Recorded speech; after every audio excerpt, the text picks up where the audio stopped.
టైమ్‌తో pressure create చేసుకోకండి. టైమ్‌తో wisdom create చేసుకోకండి.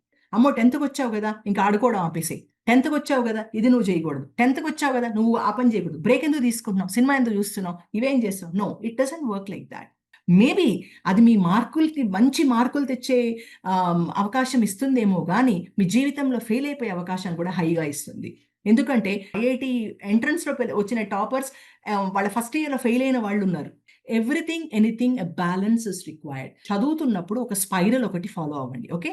Focus చేయండి. ప్రతి మనిషికి కూడాను వాళ్ళు ఆల్రెడీ ఒక ఫోకస్ చేసుకోగలిగే ఒక కెపాసిటీ డెవలప్ చేసుకొనుంటారు. ఇప్పుడు ప్రాబబిలీ నేను ఒక హాఫ్ అన్ అవర్ చేయగలనేమో. మీరు ఒక 10 నిమిషాలు చేయగలరేమో. కొంతమంది గంట చేయగలరేమో. సో, ఫోకస్ అన్నది మీరు వీళ్ళిచ్చే టేబుల్‌ని ఫాలో అవ్వకండి.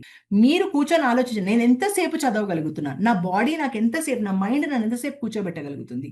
ఆ ఫోకస్ పాయింట్ బ్రేక్ అవుతుంది అంటే గనక ఒక బ్రేక్ తీసుకోండి. వెళ్లి నీళ్లు తాగండి. లేకపోతే ఒక రౌండ్ ఏసేసి రండి. వేసొచ్చి నేను ఎంత నేర్చుకున్నానో మళ్ళా ఒకసారి దాన్ని రిఫ్లెక్ట్ చేసుకోండి. దాని తర్వాత you move on to the next title. Okay. So, focus, break, reflect and move to the next title. So, this is the simple formula you follow.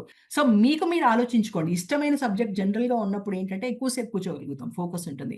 ఇష్టం లేనప్పుడు తక్కువ సేపు కూర్చోవడం. It's a very, very common thing. మీ body విజ్డమ్‌ని మీరు గౌరవం చేయండి.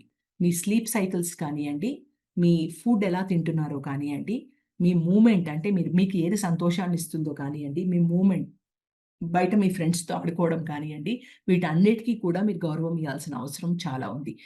ఏది ఎక్కువ చేసినా కష్టమే.